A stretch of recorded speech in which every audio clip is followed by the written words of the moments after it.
कभी सोचा है आप सुबह उठें और पता चले कि आपका बैंक अकाउंट बिल्कुल खाली है?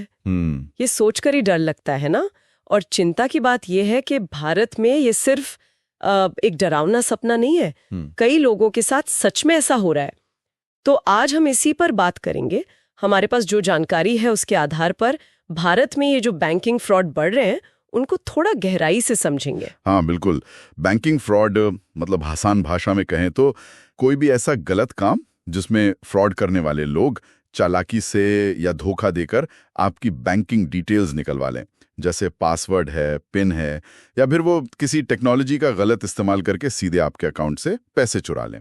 मतलब मेन मकसद तो बस गलत तरीके से पैसा कमाना होता है। अच्छा, तो ये करते कैसे हैं? मतलब सबसे आम तरीके कौन से हैं आजकल?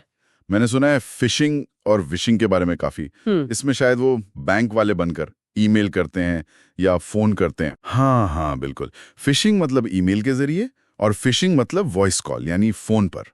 वो कॉल करके कहेंगे सर आपका केवाईसी अपडेट नहीं है, या मैडम आपका अकाउंट ब्लॉक होने वाला है। अच्छा। और फिर एकदम जल्दी मचाएंगे कि बस आप अपना ओटीपी बता दीजिए, अभी ठीक हो जाएगा। हाँ, वो अर्जेंसी क्रिएट करते हैं ताकि इंसान सोचने का वक्त ही ना मिले। एग्जैक्टली।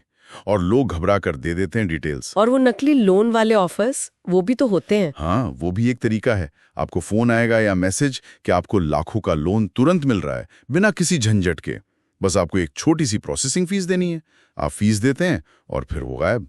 ना लोन मिलता है ना फीस वापस। अरे बाप रे। जी। और सिर्फ यही नहीं, एटीएम स्किमिंग और कार्ड क्लोनिंग भी बहुत होता है। इसमें वो एटीएम मशीन पर, मतलब जहां आप कार्ड डालते हैं या पिन दबाते हैं, वहां छोटी सी डिवाइस लगा देते हैं। पता भी नहीं चलता होगा। बिल्कुल पता नहीं चलता आमतौर पे। वो डिवाइस आपके कार्ड की सारी जानकारी कॉपी कर लेती है, आपका पिन भी रिकॉर्ड हो जाता है। फिर वो उस जानकारी से एक डुप्लीकेट कार्ड बना लेते हैं।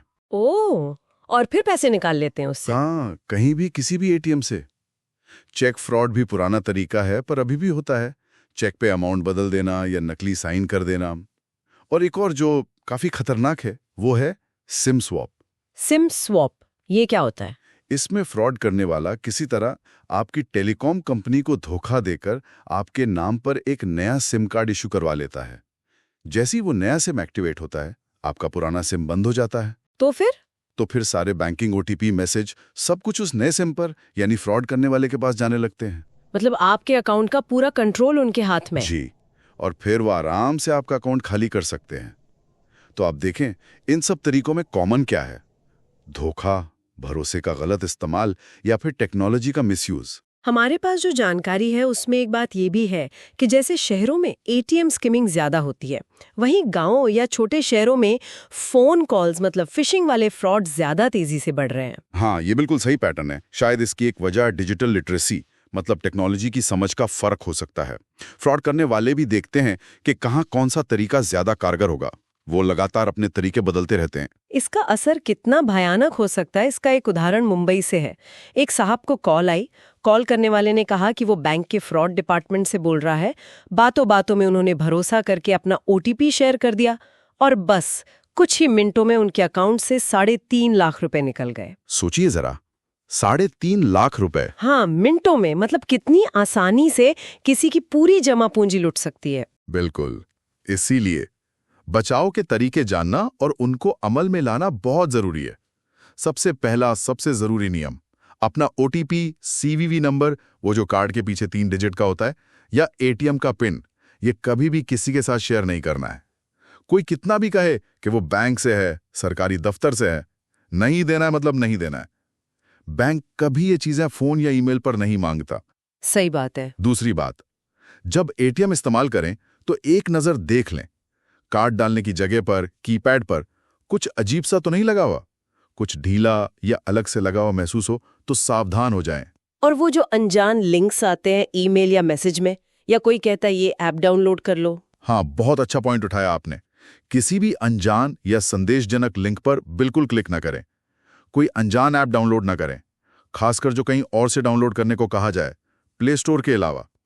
इनमें मैलवेयर हो सकता है जो आपकी जानकारी चुरा ले। अपने ऑनलाइन बैंकिंग, ईमेल, इन सब के पासवर्ड मजबूत रखें, अलग अलग रखें, मतलब एक ही पासवर्ड सब जगह नहीं। और उन्हें बदलते रहना भी जरूरी है शायद। हाँ बिल्कुल, रेगुलरली बदलते रहें। और सबसे ज़रूरी, अगर आपको ज़रा सा भी शक हो कि आपके साथ कोई फ्रॉड हुआ है या कोशिश हुई है, तो तुरंत बिना देर किए अपने बैंक को बताएं। और सरकार का जो पोर्टल है cybercrime.government.in, उस पर जाकर शिकायत ज़रूर दर्ज कराएं। ये बहुत ज़रूरी कदम है। हाँ, ये उपाय को ठीक है, पर क्या ये काफी है? मतलब जिस तेजी से टेक्नोलॉजी बदल रही है और ये फ्रॉड करने वाले भी तो बहुत शातिर होते जा रहे हैं। सवाल बिल्कुल जायज़ है। देखिए, ये जो उपाय हमने डिस्कस किए, ये बेसिक सुरक्षा कवच हैं, पहली दीवार हैं, और ये बेहद ज़रूरी हैं। लेकिन आप सही कह रही हैं, खतरा लगातार बढ़ रहा है, बदल रहा है। फ्रॉड करने वाले नई टेक्नोलॉजी अपनाने में बहुत तेज हैं। तो सिर्फ इन उपायों के भरोसे बैठ जाना काफ़ी नहीं है।